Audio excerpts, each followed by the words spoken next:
So welcome, this is video 48L video 3, and today we're going to continue with our look at rotational motion, and we're going to look at a thing called the parallel axis rule or theorem, and it's concerning motion of an object. If I know the moment of inertia of an object about its center of mass, can I find out the moment of inertia of that same object about an axis which is offset to one side, parallel to the first axis, but moved to the side, where this right hand axis is over here?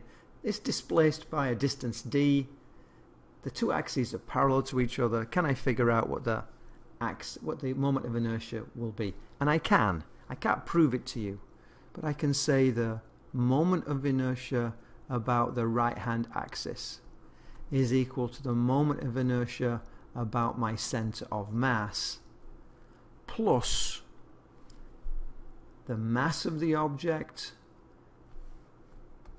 plus the mass of the object times the separation squared.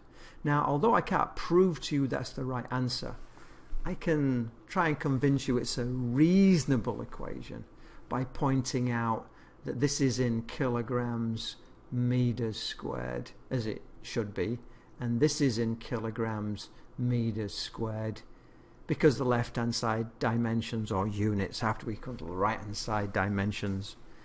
And so almost every clause, every additional bit in the equation, so this bit that's added on has to also be in kilograms meters squared. And certainly if I take my mass, which is in kilograms, and multiply it by my separation squared, it's going to be meters squared. So although I can't prove to you that's the correct equation, I can prove to you it's a reasonable equation, and that's probably as good as we're going to get at the moment. So let's practice this. Let's say a body of 4 kilograms has a moment of inertia about its center of 6. So this is going to be 6 kilograms meters squared. And then what is the moment of inertia of the body about another point 0 that is located 2 meters? So I want my I around here, and I know that this is 2 meters away. So how do I do this? I say, oh, my moment of inertia about my axis is equal to the moment of inertia about the center of mass plus the mass of the object times the separation between these two parallel axes. So that's going to be, and that's going to be the separation squared, and that's going to be the moment of inertia about my right hand axis is equal to 6. I was told that, plus the mass, which is 4, times the separation, which is 2 squared. And so the moment of inertia about that right hand axis is equal to 6 plus, it's going to be 4 and 4 mix. 4 times 4 is 16, which equals 22 kilogram meters squared. Notice please how much bigger the moment of inertia is about that right hand axis. When you go away from the center of mass, the moment of inertia increases quite dramatically. That's why things rotate about the center of mass. It's the axis that gives you the least amount of rotational inertia. It's least reluctant to rotate about the axis, and if you insist that it rotates about some other axis, it's going to resist a lot more. Let's have a look at this next page. In this next page it says, well, let's compare. We have linear kinetic energy. We're familiar with this. This is a half mv squared. And by analogy, we can have rotational kinetic energy, which is a half I omega squared. We say, well, let's consider a cylinder rolling along a level plane without slipping. So it's got to roll. There's two fundamental ways of modeling this. There's, in a way, the most a basic way, which is you say, well, it's rotating about the point where the disc, where the cylinder touches the floor. And so we can imagine a rotation like this. And as it rolls along, so the point of contact changes. But it's always this rotational motion. And for that, I'd say, well, my kinetic energy must equal 1/2 times the moment of inertia about rotation of this object about this point of contact times the angular velocity squared. But you know, there's another way I can analyze this, which I tend to prefer, and I think most people prefer, which is what you say is, you say, you know, this is really a translational motion plus a rotational motion. And I can say, for the translational motion, I have 1/2 mv squared. And for the rotational motion about the center of mass, I have 1/2 I omega squared. So let me repeat that, because I missed out an important word. We have a translational motion of the center of mass, and we have a rotational motion about the center of mass. And those two together are the equivalent of a rotational motion about the point of contact. I prefer the one on the right. I think most people do. Let's try some examples. A system consists of an 8 kilogram meter squared body. Oh, I just told you I, but I didn't mention moment of inertia because I use the units. It's defined. And rotates at 2 radians per second. I just told you omega. I just told you the angular velocity. I didn't mention it by name. About its turning axis, about the center of mass. What is the rotational kinetic energy of the system? So we have, oh, well, fair enough. There's no translation. I can say my kinetic energy is equal to, it's going to be rotational kinetic energy, is equal to 1/2 I omega squared, which equals 1/2 times 8 times 2 squared. So the kinetic energy rotational is equal to, it's going to be 4 times 4, 16 joules. Well, that had no translation in it. Let's put something with translation in it. This next question, we say a solid cylinder, and it's got 4 kilograms mass, 3 meters radius, and it's rolling along a surface with a translational velocity, I wish I'd not put those numbers there, of 6 meters per second. And then what is its total kinetic energy? There's a bit of a giveaway there. We didn't normally say total kinetic energy when we only had translational kinetic energy. We just called it kinetic energy. Now we're getting picky, so we're talking about total kinetic energy. And my UK total is equal to my UK trans of the center of mass plus my UK rotational about the center of mass. So I can say my UK total is going to equal 1/2 mv squared. This is v translational squared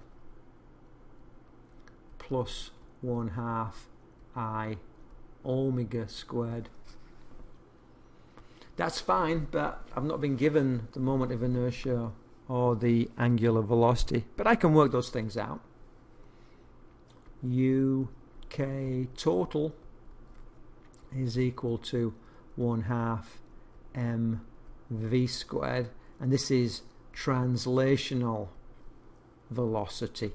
That's the translational velocity plus 1/2.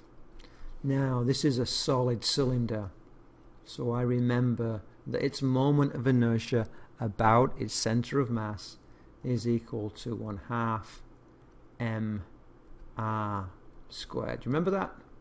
We had the moment of inertia for a solid cylinder, we had a moment of inertia of a hollow hoop, and we had the moment of inertia of a solid sphere, and you need to know those equations.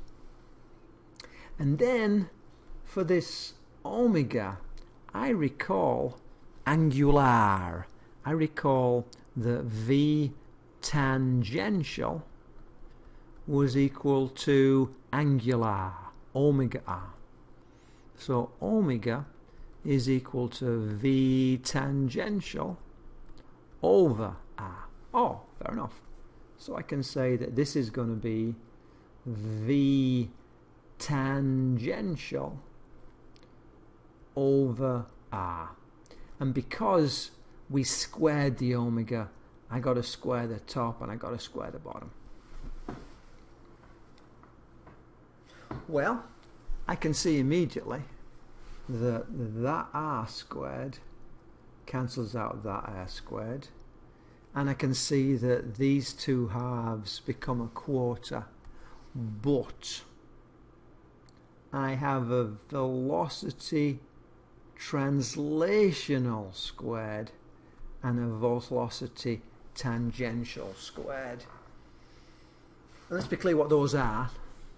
If I had a roll of kitchen towel and I unrolled it, I just rolled it to the right across the table, the speed with which I roll the towel across the table would be the translational, and the speed with which the towel was moving on the circumference would be the tangential. And some people can just see it intuitively. I couldn't, but they're the same value. What I had to do was I had to unroll kitchen towel and say, well, I unrolled 3 sheets per second, so my translational speed is 3 sheets per second, because I looked at it from the point of view of the moving roll. And then I did the very same process, and I looked at the towel, and I saw that 3 sheets per second was being left behind, and realized that's the tangential speed. So either way, the two of them are the same. So my UK total is equal to 1/2 mv squared plus 1/4 mv squared. The two v's are the same, which equals UK total equals 3/4 mv squared, which equals 3/4. Let's have a look. I do know the mass, don't I? The mass is 4 and the radius and the velocity is 6. So that's going to be squared. So UK total is equal to 6 is the 36, 336 is 108 joules. Did you notice what I nearly did? I was looking at my words and I was about to do something with the radius because I saw 3. That's the danger of not making lists, and that's the danger of not having a good diagram. And what I've done in this set of notes is I've squished up the amount of space I have for each problem, and so I feel like I'm being a bit compressed in my writing. And so I'm cutting corners, and that's when you make mistakes, and I make mistakes when it's like that, so be careful. The other thing to realize is that I gave you the radius even though it cancels out. So you don't need the radius in the end. It's a bit of a red herring. Now I can do that 2 ways. I can also not give you the radius. And the issue with that is if you're not thinking in full equations and you're trying to solve it bit by bit, you say quite logically, I need to find my moment of inertia of this cylinder, and I know it's 1/2 mr squared. Oh, but they didn't give us r, so I cannot solve this problem. And I can't tell you how many times in a test somebody said to me, I can't solve this problem because you didn't give me r. And I look at the question and I say, all the information you need is there, and they go away. And the issue is they're not writing in complete equations. They're doing bits and pieces. And part of the training, as your coach, part of the training is telling you you need to write in full equations, because things do cancel. So write in full equations. Let's do the next bit. So a hollow hoop that is 2 meters radius, so r is equal to 2 meters, is 4 kilograms. M is equal to 4 kilograms. Rolls to the bottom of a ramp without slipping. The ramp is 30 meters tall. So it's not sliding down, it's rolling down. What is the speed at the bottom of the ramp? And I don't mean once it's hit the ground and stopped. You know, remember from kinematics, when we say the bottom of the ramp, we mean while it's still doing what it's doing when it gets to that level at the bottom of the ramp. So, well, the first thing I can tell you is that the mechanical energy initial equals the mechanical energy at the end. Or the mechanical energy at the top equals the mechanical energy at the bottom. And at the top, this thing has no velocity and it's not rolling. It only has potential energy, which is mgh. And at the bottom, it is translating, so it has a half mv squared, and it is also rotating, and it is so it has a half I omega squared. Again, I'm choosing to use the analysis where I take into account the translational energy and I take into account the rotational energy. Those must be equal. The potential energy paid for those two. And so I say, well, mgh is equal to 1/2 mv squared plus 1/2. And now we're dealing with a hollow hoop, so my moment of inertia is mr squared. And I have my omega squared, which is v squared over r squared. Remember that the tangential velocity is the same numerical value as the translational velocity, so we don't need to distinguish them. I can see that my radii squared cancel, and so I say mgh is equal to 1/2 mv squared plus 1/2 mv squared, which equals mv squared. So my masses cancel,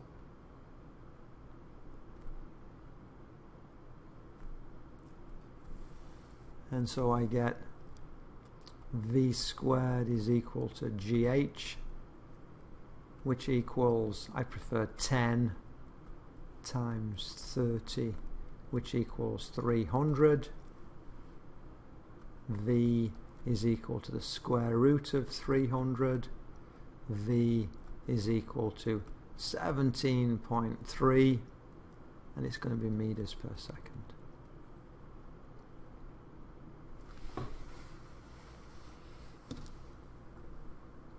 So this could be a solid cylinder rolling down the hill, it could be a hollow hoop rolling down the hill, it could be a solid sphere rolling down the hill, and the moment of inertia would be different for each one. The rest would pretty much be the same. So there we have it.